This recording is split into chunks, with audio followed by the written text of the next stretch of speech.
Some thick fog patches, though, thickening up overnight, particularly over parts of eastern England. The largely dry weather, thanks to a chunky area of high pressure that's slowly moving in, pushing away these weather fronts to the north.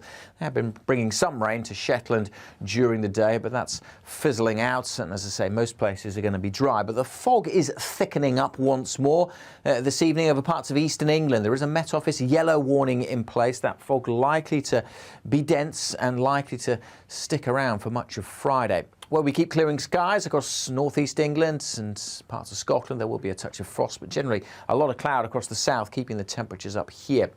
Many places will be cloudy on Friday, and certainly early on there'll be a lot of thick fog across parts of eastern England, so that warning is still in place. Brighter skies across northern England, West Wales, some good spells of sunshine here and across Scotland, maybe the north coast of Northern Ireland, seeing a bit of blue sky as well. And temperatures still generally a touch above average, but where that fog sticks around, we could really see temperatures struggling to get much above 3 or 4 Celsius, and that fog could well thicken up again on Friday evening and be a feature of the weather into the weekend. Clearer skies likely to persist across Scotland, which will allow, you can see there, hint of blue on the chart, a touch of frost to form here as we start Saturday morning. But again, much of central northern Scotland dry, fine and sunny. Could be some fog patches here. We're more likely to see them again across these eastern parts of England. Further south and west, some brightness, but many places just fairly cloudy but dry. Temperatures again, single figures for most, so a little bit down again and feeling rather chilly, I suspect, particularly where it stays misty and murky. High pressure sticks around through Sunday and into the early part of next week, keeping things largely dry, but also things turning colder. Canary Islands sponsors the weather.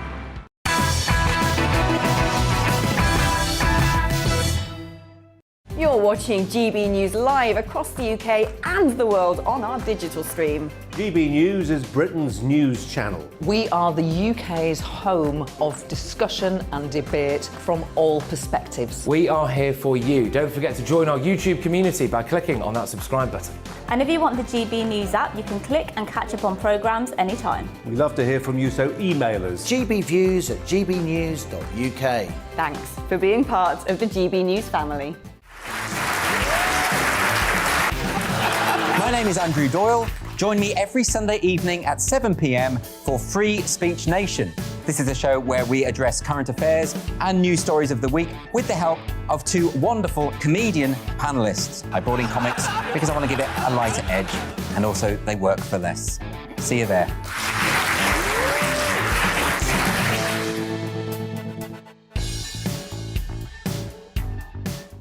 Join my show Farage, 7 p.m. till 8 p.m. Monday through Thursday, and there you will get opinion, analysis, debate, and I'll cover stories that nobody else dares to touch. And then for the last 15 minutes, talking pints. We're over a drink. We have a civilized conversation with someone. We very often disagree, but we do it in a grown-up way. Come and join me on Farage.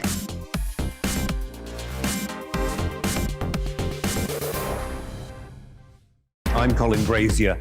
I've reported from more than 70 countries around the world, covered wars from Afghanistan to Iraq, from Lebanon to the Balkans. I'm trying to bring that experience, that feel for events, to the studio. And something else, I'm ready to give an opinion. Today's stories with a spark. Brazier from 8 p.m. weekdays on GB News.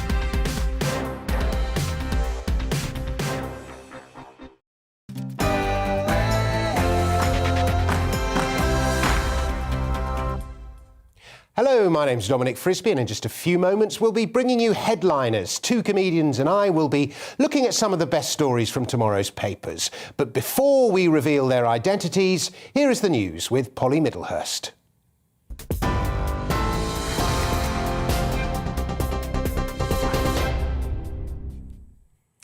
Good evening and welcome to the news during headliners. Wales will face tighter COVID restrictions after Christmas following a surge in Omicron cases in the UK. The First Minister has announced that from the 27th of December, 2-metre social distancing will be mandatory in shops and businesses. Nightclubs will be closed in Wales. Regulations will also be changed to include a requirement to work from home wherever possible. And that's as daily cases in the UK reached the highest daily total since the pandemic began, with just over 88,000 cases reported in the last 24 hours. The Metropolitan Police want to talk to two people who attended a Christmas gathering at the Tory party headquarters during lockdown last year. The Met says it's in relation to alleged breaches of coronavirus regulations. Former London mayoral candidate Sean Bailey quit as chair of the London Assembly's Police and Crime Committee after the Mirror newspaper published an image of the event. Police are also looking into gatherings at Downing Street and the Department of Education in November and December 2020. Residents in North Shropshire have tonight been voting to elect a new MP. The polls are closed. Let's take you straight to Shrewsbury, and GB News political editor Darren McCaffrey on standby to bring us the very latest. Darren, what's been happening tonight? Well, Polly, voting is closed. Counting is underway here in North Shropshire. This should be a very, very safe Conservative seat. Owen Paterson, a majority of nearly 23,000. And yet this very safe Conservative seat's future is in doubt, with suggestions the Lib Dems, who've chucked the kitchen sink at this constituency in recent weeks, may well win here. It is going to be pretty close by all estimations, and that is a real headache for the Prime Minister, Boris Johnson. Apathy at the end of the day could win out here. Lots of Conservative voters might not bother to turn out to vote.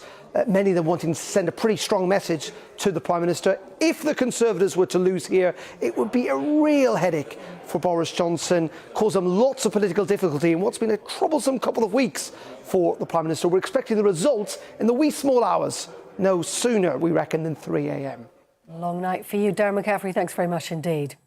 Now, the UK and Australia have signed a landmark trade deal. It's going to see cheaper imports of products, including wine, and it'll allow UK firms to bid for more Australian public sector contracts. The deal also lets 18 to 35-year-olds work and travel in Australia for up to 3 years, removing previous farm work requirements. The Department for International Trade says it expects the deal to increase trade with Australia by 53% and boost the economy by £2.3 billion. Here, police have been given longer to question a 31-year-old man who was arrested after a suspected arson attack, which ended up killing one person in Reading in Berkshire last night. 2 people are still missing after the fire at a block of flats which took place in the early hours of yesterday morning. 4 others were treated in hospital, while another 7 received medical care from ambulance crews at the scene. You're up to date. Now let's get back to headliners.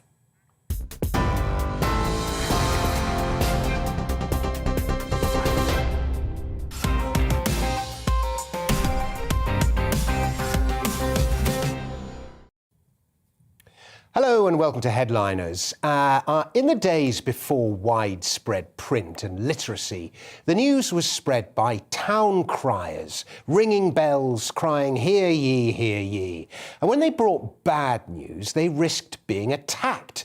And so to protect them, to shoot the messenger became a treasonous offence. And I suppose the newsreader is TV's answer to the town crier, while this show is the equivalent of those heckling the crier, occasionally ridiculing him for the news he brought. Welcome to Headliners, the show in which comedians look at the best stories from tomorrow's papers. I'm your host, Dominic Frisby, and before I introduce tonight's hecklers, let's run through tomorrow's headlines.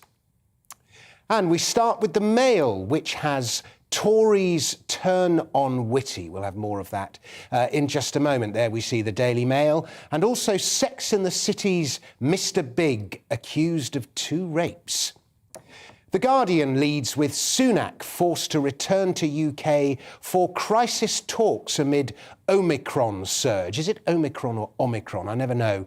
And this is so that he can draw up a rescue package to help the beleaguered hospitality industry. And also PM joined number 10 pizza party during first lockdown, sources say. Naughty him. The Mirror has Tory Christmas scandal cops quiz party pair. These are the raucous parties held by Tory aides. The Times goes with Sunak in talks on bailout for pubs and restaurants. The Independent has Johnson joined number 10 party in first lockdown. This is the party in the May lockdown. All those parties going on at number 10, it really must irritate the neighbours at number 11. And the FT, what incomprehensible headlines has the FT got today? It has BOE, that's Bank of England, bows to inflation and wage pressure by lifting interest rates. And also McDonald's claws back $105 million from disgraced former chief Easterbrook. Those are the sexy pics. The moral of that story, $105 million was the severance package he got, which he now has to give back. And the moral of that story is don't send sex pics from your work email. It can get very expensive. And finally, we have gate closing France acts to stem Omicron. Why does it say gate closing France? Why doesn't it just say France closes gates? As you can probably tell, I can't stand the front page of the FT. Right, the Eye has UK shuts down in bid to save Christmas. This is the lockdown in all but name. Paddington Station was dead when I walked through it tonight. I mean, it really has sort of happened. The Telegraph has Archbishop appeals for honesty in public life. No chance. And there's also a piece on the Teachers' Army of retired staff to help keep schools open next term. The Metro leads with Queen cancels Xmas lunch, as well as who's been catnapping. And finally, all hail the Daily Star, which has Mother of Plod, Line of Duty's Ted, Savage's Met Chief on Tory party's shame.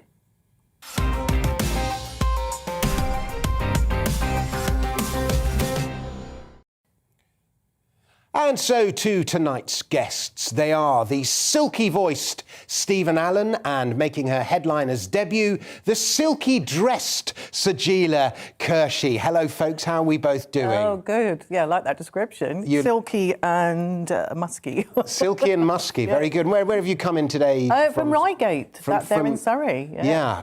I have a Reigate, conveniently located for Gatwick Airport. Yes, if you want to make a quick getaway, but if you can get away. Well, you need, exactly.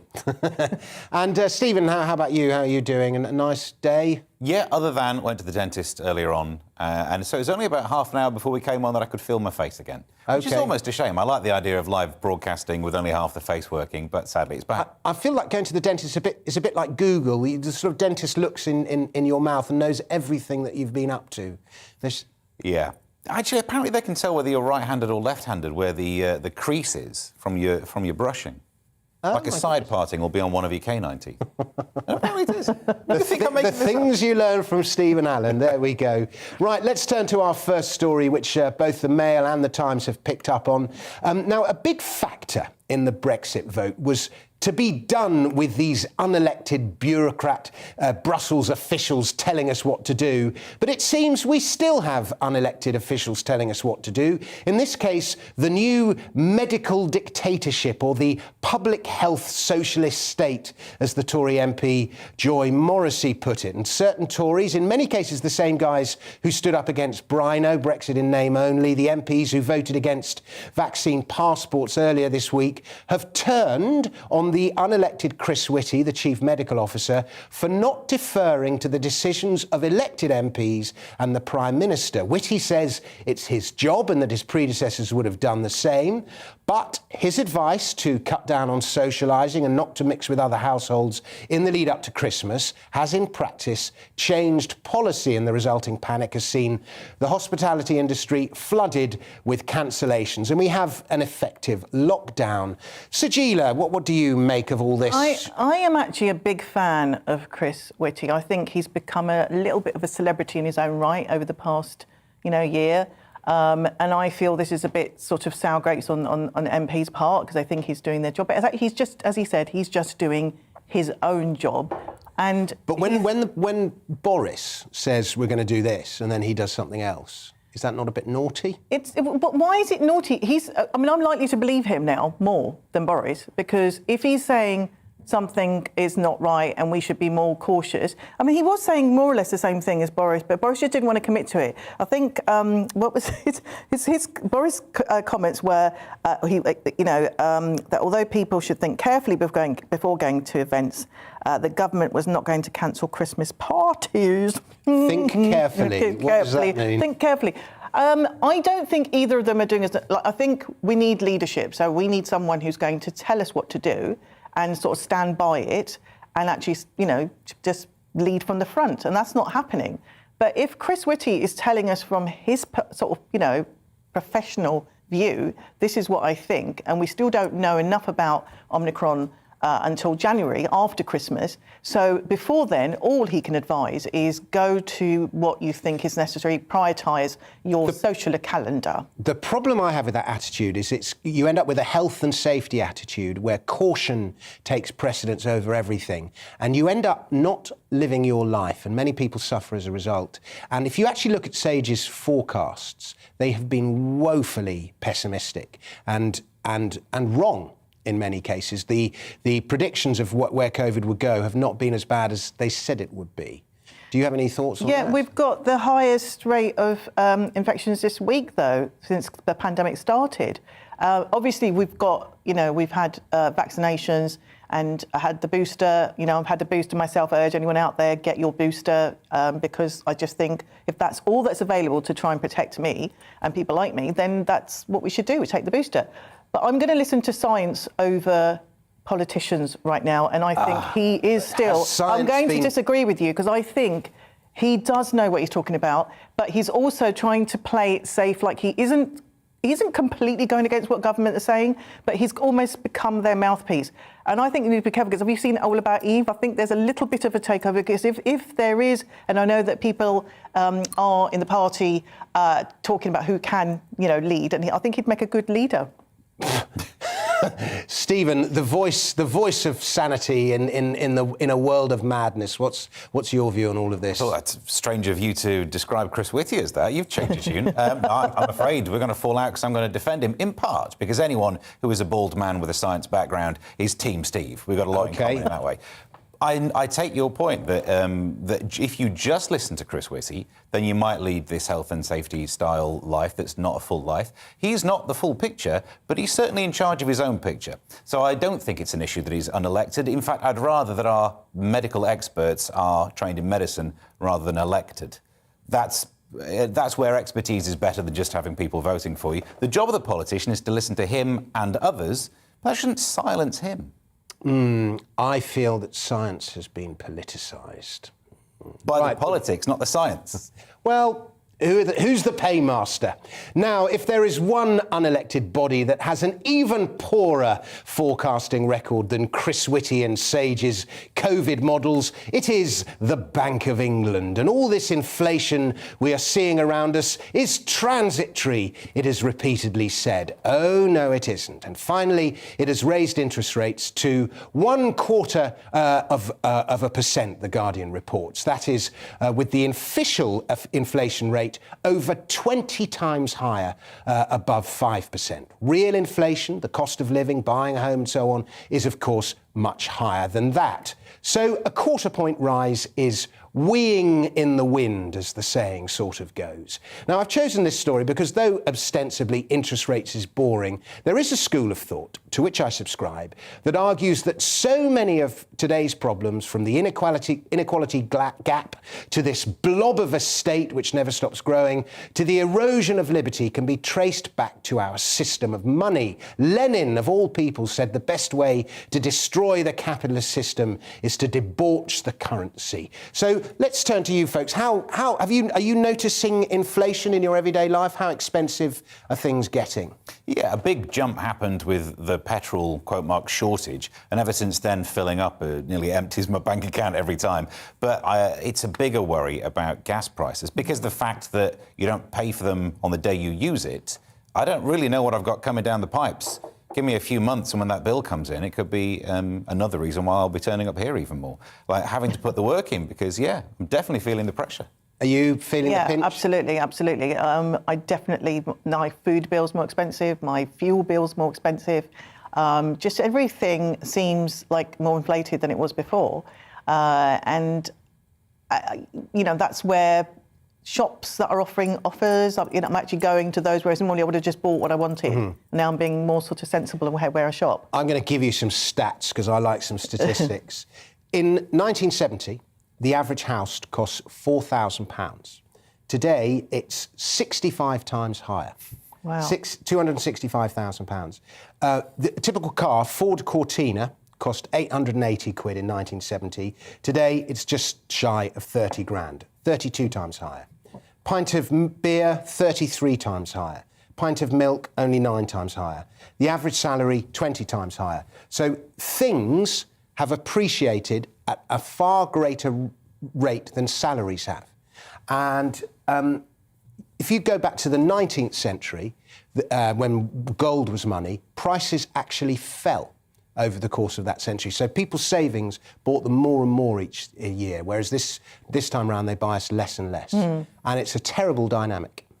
I mean, the only question I'd have, not to dispute, but to try and find out more and understand more, is why doesn't it feel that the standard of living has gone down by that much? Because what you've just described there should lead to a worse standard of living. Because human beings constantly evolve, we get better at making stuff, we find ways of making it cheaper. Globalisation has massively brought down prices. But it's not cheaper. That's the thing that shocks me about that. Well, we're earning more. There's more debt than ever before, you see, and a lot of this is paid for with debt. So even though, like Keynes, the great economist Keynes, thought we'd be working, I think it was a 15-hour week, because we get so much better at making stuff. And what he failed to foresee was the enormous rising cost of government. So anyway, there we go. I think we'll go on to another story. I've sort of controlled that one. Steve, we're going to go to a story from The Independent now, and Boris Johnson has been accused of lying to Parliament again. This is an extraordinary allegation. Are you shocked? Yes, Boris Johnson also apparently got another Parliament pregnant. I might have made that one up. But yes, he's had 7 parliaments so that we know of. But Boris Johnson wrongly denied that the Foreign Office is planning to slash staff numbers by 10%. He called it fake news. But it turns out it's not, which is a Trump act anyway. I'm sure we'll get onto that in a second. But there's a leaked email from the Foreign Office confirming that staff reduction was expected. The question is, had he read the email? Do you think Boris Johnson reads his emails? No. But then, the question is it a lie or ineptitude, I suppose, which you don't walk away from either one of those routes particularly being complimented. No. There was, Liz Truss apparently whispered something in his ear. And we'll never know what that was. Yeah, it was like, you're doomed. Backed off. I'm having your job. But you'd presume that there would be some information that then let him know to refute his claim, but it turns out... Now, at the moment, I view it almost as a lie. So it's a bad thing. You're not allowed to lie in the House of Commons. But it's easy to make it not a lie. All they need to do is change it so that now the cuts are 9% or 11%, and he suddenly wasn't lying. So I reckon this is it's an important issue that will disappear like vapour. The moral of Peter and the Wolf is that if you lie, then nobody believes you when you're telling the truth. So he just never tell the truth. No, either never tell the truth or never lie, because when you do need people to believe you, they don't. Yeah. Which one do you think he's taking? He's got previous. He's got previous. Yeah. Where do you stand on this? I just think he lies like a It's not very good lying. You know, it's you're always catching him out, and I just think I'm a bit disappointed he's not better at it. Fair enough. Be a better liar if you want to succeed in politics.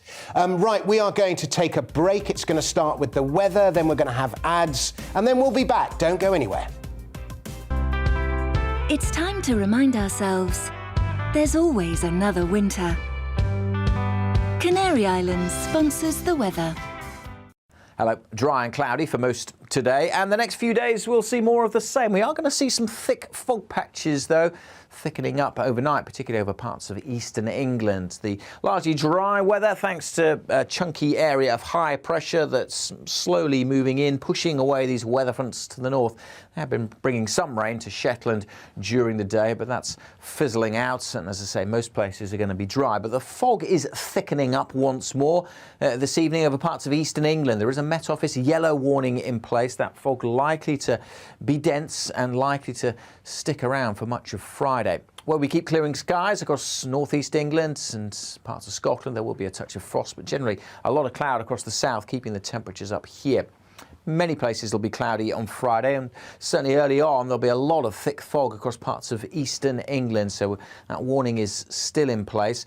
Brighter skies across northern England, West Wales, some good spells of sunshine here and across Scotland, maybe the north coast of Northern Ireland, seeing a bit of blue sky as well. And temperatures still generally a touch above average, but where that fog sticks around, we could really see temperatures struggling to get much above 3 or 4 Celsius, and that fog could well thicken up again on Friday evening and be a feature of the weather into the weekend. Clearer skies likely to persist across Scotland, which will allow, you can see there, hint of blue on the chart, a touch of frost to form here as we start Saturday morning. But again, much of central northern Scotland dry, fine and sunny. Could be some fog patches here. We're more likely to see them again across these eastern parts of England. Further south and west, some brightness, but many places just fairly cloudy but dry. Temperatures again, single figures for most, so a little bit down again. I'm feeling rather chilly, I suspect, particularly where it stays misty and murky. High pressure sticks around through Sunday and into the early part of next week, keeping things largely dry,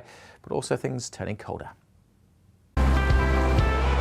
Canary Islands sponsors the weather.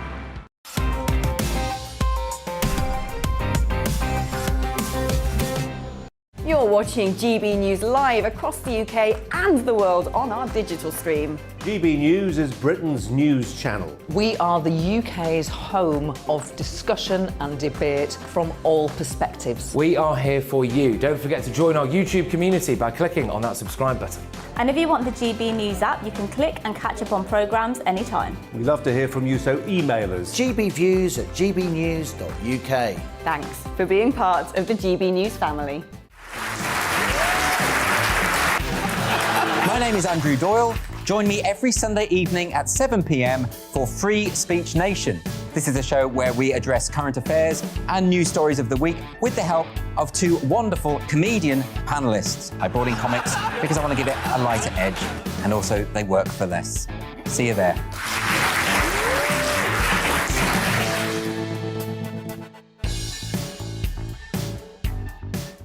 Join my show Farage, 7 p.m. till 8 p.m. Monday through Thursday, and there you will get opinion, analysis, debate, and I'll cover stories that nobody else dares to touch. And then for the last 15 minutes, talking pints. We're over a drink. We have a civilised conversation with someone.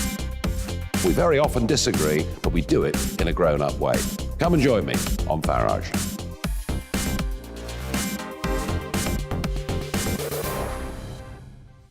I'm Colin Brazier.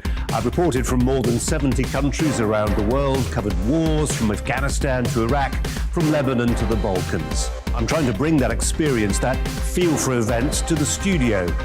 And something else. I'm ready to give an opinion. Today's stories with a spark. Brazier from 8 p.m. weekdays on GB News. Join us for the Political Correction. We're here every Sunday to correct politics and put you, the people, back in charge. We talk about all areas of the United Kingdom, including Northern Ireland. Our debate goes way beyond the Westminster Village. It's about the real country. It's about your opinion. So please, we want you to tell us what you think. This is the Political Correction. Every Sunday morning from 10 a.m. here on GB News.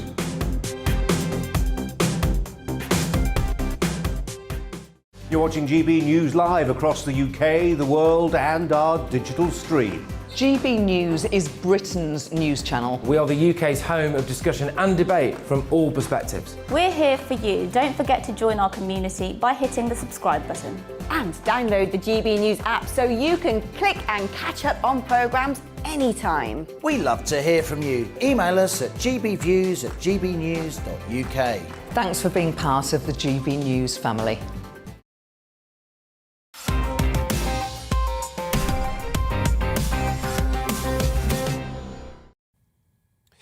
Welcome back to Headliners. I'm Dominic Frisby, and with me are 2 of the finest comedians we could find who haven't got Omicron. Sajila Kershi and Stephen Allen. And so to our next story from the Mail. And I gather there is currently an 11-day ban on laughing in North Korea. And to ensure there is no laughter, they're being made to watch my act. Steve, what is this? Yeah, the latest news from North Korea, ban for laughing, drinking for 11 days to mark the 10th anniversary of the former leader Kim Jong-il. And it always, whenever we speak of his death, reminds me of the David Letterman joke, which he did at the time. We were still doing the monologues, and it was, "I told you he was ill," which is a nice double reference. But so they're not allowed to laugh. There's also issues to do with leisure activities. They're not allowed to do that during the period of mourning, so they can't go out, they can't mix with friends, they can't have parties. No, wait a minute, I was reading the latest update from the UK. Is this Chris Whitty or But it seems strange. Even the police are involved. That anyone who is caught, apparently police officers are on the lookout for someone who is failing to look appropriately upset during the mourning period. Appropriately upset? Yeah. Although, to be fair, from what we hear of that nation, it's not the kind of place where you go around skipping and jumping and smiling anyway. So what? Look miserable, officer, already ahead of you. Yeah, I mean, all they've got is booze and sniggering when they get... because they can't drink either. Yeah. But no sniggering, I guess, not even that. No. They're probably laughing inside, though. They're laughing and going, yes, yes, yes, What a inside. terrible place. Yeah, I'm sure I'd laugh if I lived there. I once saw North Korea play Brazil at football. I had a job in South Africa during the World Cup, and I watched North Korea play Brazil in -4 temperature in Johannesburg. And I just remember thinking to all the North Korean players, why would they go home? Why don't they just run away after the game? But I don't know if they did. They'll probably find them, track them down. Yeah. Yeah, their family as well. That's true. Their families Oh, get yeah, I affected, guess yes. they would, yeah. In fact, I forgot the family thing. Always the voice of reason, Stephen Allen. Right, from one glorious leader to another, and this one has successfully procreated for the 74th time. The progeny has a name, the Express tells us. Sajila. Oh, gosh, I'm going to criticise Boris, but I'm going to not criticise his child or his, the baby daddy now of, I think, baby 7. It's 7 that we know of. Yes, that we know of. They've had a little baby girl, very sweet photo. They've called her Romy, which was picked after her, the mother's aunt, Rosemary, and Iris is the Greek word for rainbow, which is very lovely. She's Romy, Iris, little rainbow, in a little light in their lives. However, they did put out a statement saying that the Prime Minister is unlikely to take an extended period of paternity leave. Yeah. Of course he's not. We'd have been really angry, but I don't know if they had a sneaky baby shower party. Is it Romy or Romy, do you think? Is it? I don't know. Romy? Romy or Romy? I don't know. I don't know why you wouldn't just name it Rosemary. Were they paying by the letters? Did they have to just have 4 of those? I don't go too far. Yeah. Although he's got so many kids, the next one is going to be called Omicron. He needs a system, doesn't he? You can't have this many names. G, the next one will be called G. That could play well on the international stage. Yeah, it'll certainly get the China ratings up. And but sweet names. Yeah, it's a sweet story. He's had like I said, you leave the kids alone. I would never go there. But they had a son previously, because I thought they had the baby. Wilfred. How long has she Quite been a cool pregnant? name, Wilfred. Yeah, because I'd forgotten that she'd already given birth. Wilfred Laurie Nicholas Johnson, born April last year. So they're turning them out. I do. I have a child. He's 24. Yeah. No, so and do you have a girl, boy? No. Oh, okay. I was going to ask you what you called them. Oh, I see. So he's called. It's spelled R-E-I-S-S, but pronounced Race. I quite like the idea that when he went to school, he'd be called Master Race.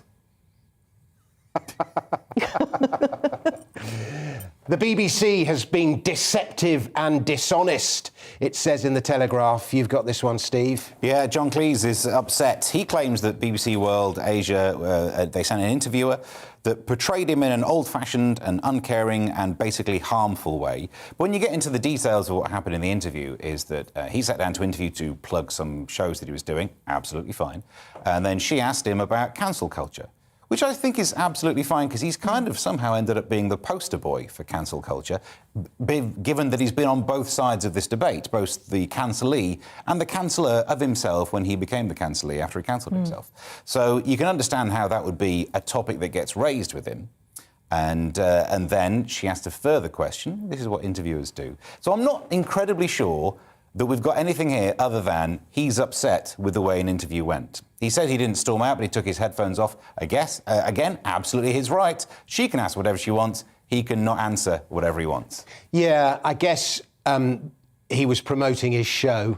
He wanted to talk about his show, and they had agreed in advance that they would talk about this, and the presenter took the interview somewhere else. So there is a little bit of a betrayal there. But I can understand why the presenter would have wanted to talk about that. He also might have asked, she might have asked about the show had he not taken his headphones and refused to answer further questions. OK. I think I would have liked it more if he didn't just remove his headphones, if he actually stormed out. I like a good storm out. I've always been fond, since Russell Harty, was it when somebody stormed out on his Grace Jones? Was it Grace Jones? Oh, no, she hit him. I like that as well. I like that as well. That's what we want. We need to get violence back into our chat shows. If you watch it, you two, you're going down. John Cleese would do a good walkout, I imagine. I think he would. If anyone's got any walk, if you want someone to storm off a show, it's him. And you want him to do like little twirls and goose stepping and everything, and he does it. My theory is that John Cleese is the greatest comedian who ever lived. Do you want to? And I'm going to back this up with stats. Yeah. So if you go to everyone, what's the greatest sitcom of all time? Most people say Fawlty Towers. If you go, what's the greatest sketch show of all time? Most people say Monty Python. And if you go, what's the funniest film of all time? A lot of people say Life of Brian. And Cleese was the key creative force in all three of those. Therefore, he's the greatest. He is the GOAT. You have a compelling argument and that you can't refuse. But yes, I mean, I did love Bryce. I loved all those three things. Yeah. Are you in agreement? Yeah. No, definitely. I mean, I absolutely loved his comedy when I was growing up. It doesn't necessarily mean I need to agree with when I think logically he's not fully on point there. Oh, you see, always just reasonable. Annoying. Your quote should be annoyingly reasonable. The Queen has cancelled her party, which is a bit rude. She could have told me personally, rather than having to hear it via the Times. I've got to redo all my Christmas plans now. Who's got this? I got this. Cancellation comes day after Boris Johnson, Chris Whitty, the Chief Medical Officer for England, as we know, held a briefing saying that, basically prioritise your social events, which is the Queen is leading from the front.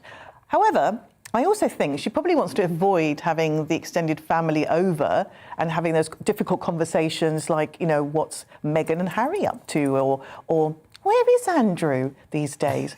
So I imagine that's probably more of a reason. And I think, I don't know if you get on with your extended family, but I'm Asian, we've got a big extended family, and it's the only time I have to actually see them at Christmas. And I actually like seeing them, because then I can talk about them for the rest of the year. We've got years worth of material. Yeah. But I think that's probably what. But I think it's on a serious note, good on her for actually, making that sort of move. But she's also, I think, quite poorly as well. Yeah. So, she's 95. Yeah, and that's.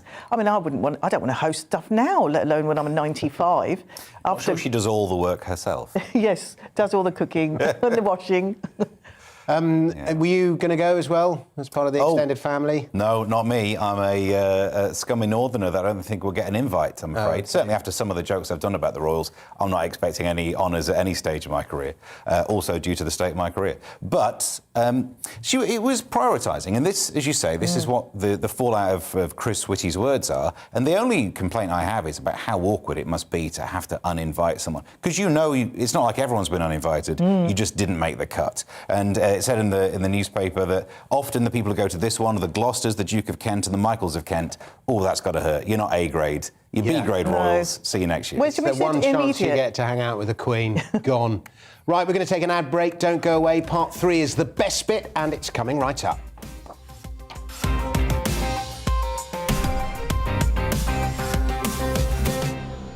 You're watching GB News live across the UK and the world on our digital stream. GB News is Britain's news channel. We are the UK's home of discussion and debate from all perspectives. We are here for you. Don't forget to join our YouTube community by clicking on that subscribe button.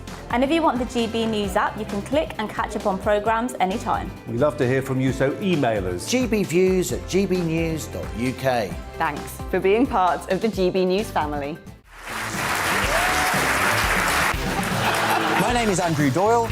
Join me every Sunday evening at 7 p.m. for Free Speech Nation.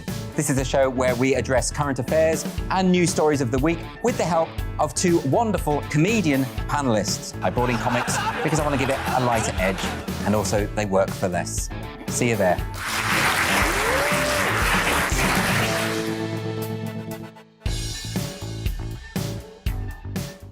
Join my show Farage, 7 p.m. till 8 p.m. Monday through Thursday, and there you will get opinion, analysis, debate, and I'll cover stories that nobody else dares to touch.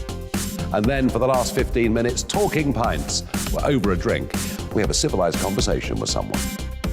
We very often disagree, but we do it in a grown-up way. Come and join me on Farage.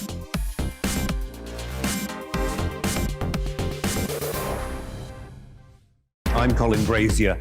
I've reported from more than 70 countries around the world, covered wars from Afghanistan to Iraq, from Lebanon to the Balkans. I'm trying to bring that experience, that feel for events, to the studio. And something else. I'm ready to give an opinion. Today's stories with a spark.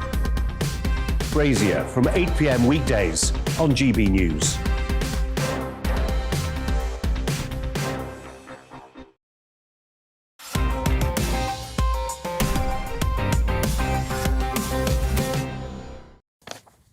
Welcome back to Headliners. My name's Dominic Frisby, and together with Stephen Allen and Sajila Kershi, we are looking at some of the most interesting, the most entertaining, or the most irritating stories from tomorrow's papers. And we start with the Metro, and on the third day of Christmas, the police gave to me 3 knocked-off phones, 2 stolen bikes, and a large bag full of weed. What is all this, Steve? Yeah, the Met Police, have been mocked for trying to use social media probably in a way that they shouldn't, and they should get back to being police. They did a 12 Criminals of Christmas advent calendar to try and raise awareness of these criminals, because they clearly thought to themselves, what should we do? Let's have a bit of merry Christmas fun with people who've been accused of GBH. Oh, what laughter. And it's pointless, because I don't see what they wish to achieve. As if someone who would look at this and ordinarily say, I'm not going to dob in my stepbrother, but that is a funny tweet, so it's not going to change. Was it supposed to be funny? What, I guess. Otherwise, why do it as a 12 Criminals of Christmas? I mean, has it successfully raised awareness of these 12 criminals who are walking free? Yeah, I'd go as far as to say no, because I've read the story in detail and couldn't remember all the details of the criminals, but I can remember that they did some stupid social media. But have you seen the actual? Have either of you seen the actual? Was it on Twitter they did it? It was on social media, yeah. So presumably it was across, yeah. Yeah, and I just, they didn't even get it on theme. If you're going to do something thematically, stick to it. How difficult would it have been for the 5th day to be someone who'd done over a jeweller's? That could have been nice, wouldn't it? You know, what they wanted for, you got it right. But the rest of them, they're all violent, and it comes off as it's the wrong vibe. If you're being vaguely entertaining, don't do it about someone. Yeah. And I think there's so much anger with the police generally. The left are angry with the police for one reason, the right are angry with the police for something else. And it's sort of, in the case of the police, it's sort of get your head down and do your job. Yeah, I don't think this was the right time to have done that, given, the historic events, obviously. Yeah, Met Police definitely becoming the villains of the piece right now. Poor judgment. Right, it's the Telegraph next, and this next story isn't scary in the slightest. Just the US Navy inventing a laser death ray. Sajila. Oh, do you know, I'm so, against war. So the story is the US Navy destroys a floating target with a futuristic laser weapon, right? This is in the Telegraph. You can see the picture there. Yeah, wow. There you go. Basically, the US officials believe that this device could be a game changer. Futuristic laser weapon, as a toy, would be fun, but not when it's actually really going to kill people. The US Navy basically tested it and used it to destroy a floating target for the first time. We don't know what that floating target was. Basically, officials believe that it would be useful in any future conflict should they have with China. Now, I'm not a weapons fan, but I'm wondering, do these weapons make us safer? Could they be? Yeah, it's supposed to make us safer. We were having a conversation earlier and saying, everybody's got their own weapons because we're all hoping that if somebody does something that we're prepared. But I'm just saying maybe none of us should be making weapons. Ain't gonna happen. Ain't gonna happen, I know. And so to The Sun, and it's the Bitcoin story that never goes away. The man who lost his coins in a rubbish dump in Newport in, when was it, 2013 or 2014, is still trying to retrieve them. And who can blame him? 300 million quid or something they're worth, Stephen. Yeah, and it just seems to keep going up. Every single time he's back in the newspapers, they could be worth more. Yeah, and he's now recruited some NASA data experts who will be able to retrieve this from the hard drive. He threw his hard drive away, and but it looks like the council might not allow him to do this. What is the council's problem? And he's offered them a quarter of the money. They could pay off all their debts. They could give themselves all a juicy bonus. I don't know why the council won't let him just go and look for his hard drive. It's an issue of principle, because if I lost my hard drive, not even lost, if I threw my hard drive away, they wouldn't open the doors for me, and I could offer them a quarter of all of my 128 kbps MP3s from Napster. You know, those things that would be on a good old-fashioned disk hard drive, some very low-res dodgy pictures, but they're not interested. So maybe, I mean, the moral of the story is also don't throw away your hard drive. Well, yeah, but it was done, it was an accident. But who accidentally throws away? Well, I think he threw away his computer, an old hard drive, not forgetting that, like it's like a USB stick or something. You throw it away, you forget, and then you suddenly remember, oh Christ, my bitcoins are on that, and then his missus has already taken it down the dump, and it does happen. Maybe not quite to that extent, but I think they think about 20 to 25% of bitcoins have been lost one way or another. Well, if it's gone down to the dump, I'm just wondering, there's that programme where they make things from stuff from the dump, like they, Stig of the dump. Stig of the dump? Did you read that when you were a kid? No, but they make furniture and stuff. Maybe it's made into a table or something that you should go and I mean, you see someone like Dharavi in India, where everyone walks around the dumps and they earn their living from stuff they retrieve and recycle in the dumps, rather than just leaving it there to fester. Imagine you get yourself an IDE hard drive, manage to find an old cable, plug it in, bitcoins on it, you wouldn't know what to do with it, you'd format it and use it as a hard drive. That'd be the problem. It's probably gone. Poor chap. I mean, can you imagine? There's a quite high suicide rate amongst people who would have been millionaires, trillionaires, billionaires even, maybe not trillionaires, but, 100 millionaires, let's say. I don't see how he gets over it. It's very difficult to get over because it's once in a lifetime opportunities like that only come along once in a lifetime. So that's the thing about them. Right, this is from The Independent, and Sajila, someone has watched and ranked all Netflix's Christmas rom-coms. I know. So you don't have to. No, but I have. I am absolutely obsessed with these. So basically, fading pop stars will bring out a Christmas song, to try and sort of revive their career and get those sort of sales at Christmas. And Netflix is doing the same. So they've basically done, a list of their top films, most of which I have to say I've watched. Have you watched them already? I have. I'm obsessed with them. I've got an intravenous drip attached to Netflix. So I did watch one, A Castle for Christmas, which stars our fellow comedian friends Andy Osho and Desiree Birch. Andy's doing a very dodgy Scottish accent, and Desiree plays her agent. Very good, and it's set in somewhere in Scotland with Brooke Shields. But in their vote, they vote for the top film is. I love it. I love these films. The Night Before Christmas, night spelt with a K. The night, so you can see where that story is going to go, right? It's going to be a knight that comes and saves her, followed by Princess Switch. And there's an obsession throughout all of them with the European aristocracy. Yes. The sort of German princes and this kind of thing, presumably. And countries you've never heard of because they've just made them up, and it's royalty, and someone who's a Carrie Bradshaw character will write books or write articles. She has a blog and she meets this prince. Wasn't there one in the land of Belgravia? Well, I love them. I think they're really it's just light-hearted fun. And it's always like somebody else ends up in somebody else's body, and these kind of switches. Is that not the plot? The switches have happened. There's I saw one last night and I can't even remember it, but I did cry. I actually committed to tears last night because it was like, oh my God, it's a love story that's come true. So they're two radio presenters, and they've been friends forever, but they don't realise that they're in love with each other, and then they find out that they do love each other, and on the stroke of midnight or Christmas. It's just... That's nice. Yeah. That's going to happen to us at the stroke of 12 o'clock.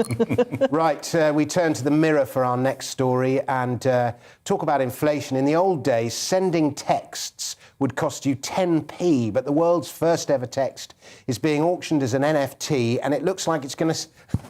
I don't understand. It's going to fetch 170 grand, Steve, the first ever text. These NFTs, come on, this way that you can buy these things that don't even exist.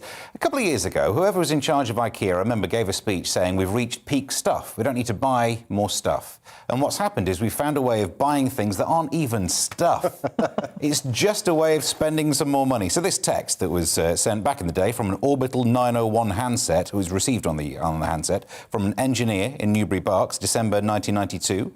It says, Merry Christmas. I mean, if you want a text that says Merry Christmas, I will sell you one for half of what they're charging.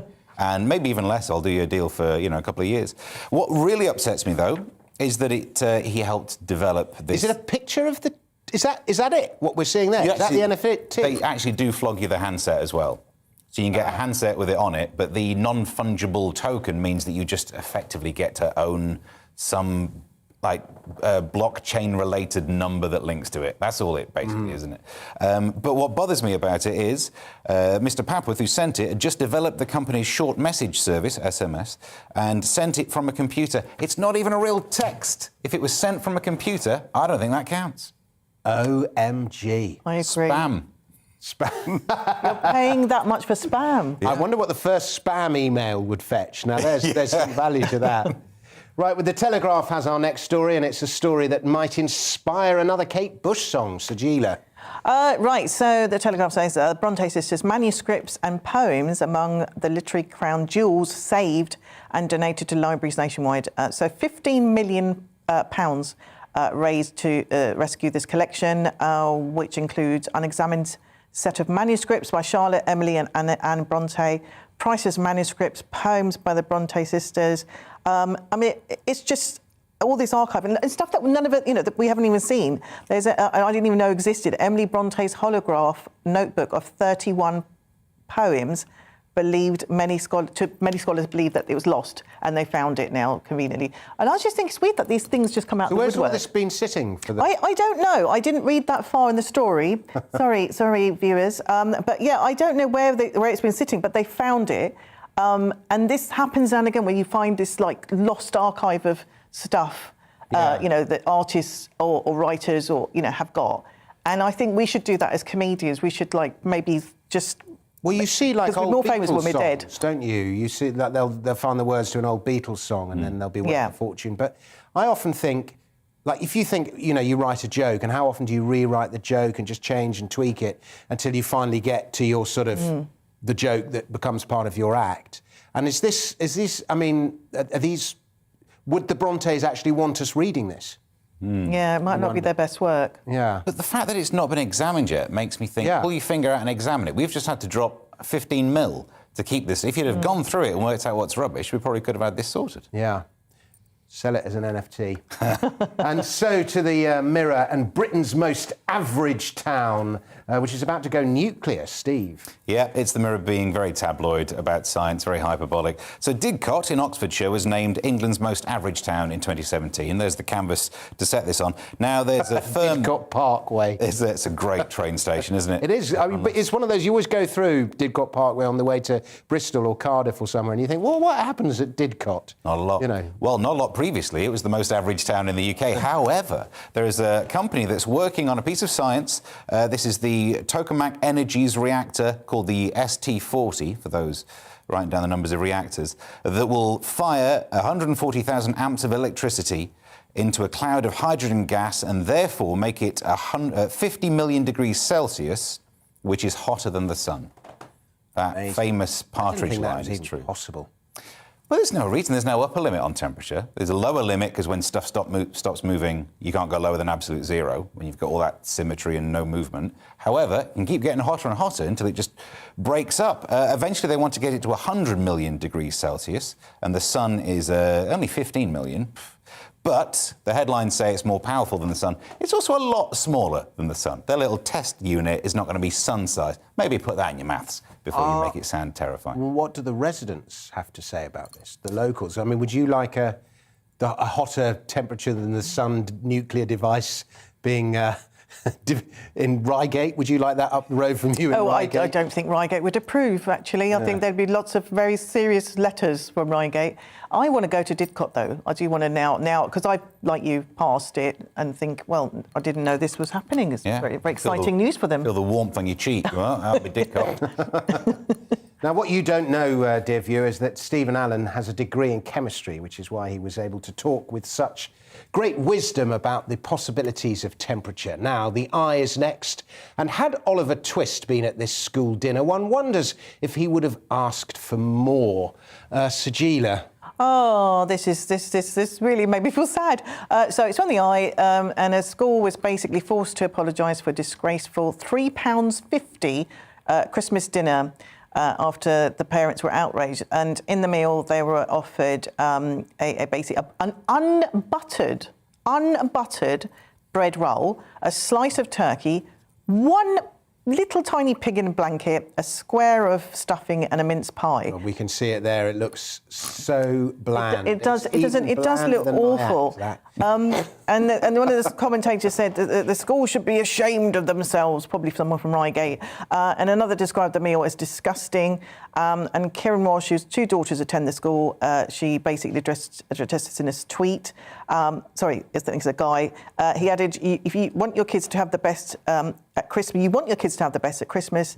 It's a special meal, and that wasn't special, basically. And so it's complaining.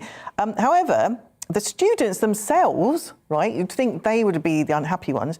The overall feedback from them was that they really enjoyed it and it was all right. Well, that's kids for you, isn't it? They don't care. Any better. Yeah, it's the parents that will complain. Can you recollect your worst ever Christmas dinners? Have you had a horrible dinner? Oh God, yeah. I didn't eat meat at school, so and I didn't because it wasn't just didn't eat meat, and so they would try and give me protein and give me like baked beans. So a Christmas dinner consisted of baked beans, mashed potatoes, a slice of cheese, and some peanuts. Very on a plate. festive. Very festive. I've loved every Christmas dinner because I like food. I don't mind as long as there's a lot of it. Put it in my face. That's why I struggle to slim down, because it's just so lovely. The Mirror next, and Steve, someone caught napping on the job got a bit of a shock. Yeah, this is a baggage loader who fell asleep in the hold of a plane, woke up when it landed in Abu Dhabi, which is going to be really annoying for loads of people, but especially anyone who was in the actual plane who couldn't sleep because of some kid behind them kicking the back of the chair, and then reads this story, oh, I could have slept better with the luggage. So yeah, apparently a baggage loader fell asleep in the cargo hold who was resting after doing some baggage loading. I mean, surely... He must have been shattered. Well, I to lie down and fall asleep. I guess he's lying on all those soft bags. But what I don't understand is surely, because he must have been freezing. Yep, and not enough oxygen. So that's possibly a reason why he stayed asleep. I mean, he didn't say that, and I'm also, as you say, a chemist, and therefore don't know anything about the human body. But you'd imagine having rarefied air and the temperature, and he slept right through it. That seems like you were kept asleep rather than stayed asleep. Or maybe he was just that tired. He probably, when he woke up, thought he was visited by the ghost of Christmas future. And where am I? You know, I am in the future. He's in a different... Where did he... Was somewhere in India? Where did he end up? From? And he ended up in Abu Dhabi. Oh. Yeah, and I was trying to work... Sacked him. He got back and they sacked him. Well, I mean, guy. Technically an unexpected item in the bagging area. Right. And we've got one last story, and this is the Daily Star, and the tax-avoiding, attention-seeking, loudmouth, crony capitalist Elon Musk is boasting about all the taxes he's going to pay. Sajila. So, billionaire extraordinaire was crowned Person of the Year for 2021. I don't ask me why. And he had a little spat with Senator Elizabeth Warren, a US senator, and she basically tweeted, let's change the rigged tax code so the Person of the Year will actually pay taxes and stop freeloading of everyone else. And Musk responded on Twitter, because this is where it all happens, and if you opened your eyes for 2 seconds, you would realise I pay more taxes than any American in history this year. But minutes later, he then continued his tirade with, don't spend it all at once. Oh, wait, you already did. So this is Elon Musk I mean, I quite like him on Twitter. You know, because we have lots of tweets from him for our show. Let's Kill Twitter. But it's devastating. Yeah, but it's just, you know, in a way, he's right. He probably is paying the most. If he's actually paying tax, he's probably paying the most tax. Well, I think I know Tesla's heavily reliant on government subsidy, which is ironic given how rich he is. But there we go, ladies and gents. That's all we've got time for. Thank you so much for watching. We'll be back again on Monday with another Headliners. In the meantime, from me and Sajila and Stephen, it's cheerio. We'll see you on Monday.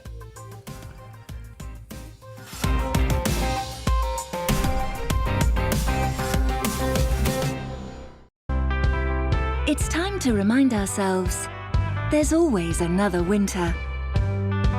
Canary Islands sponsors the weather.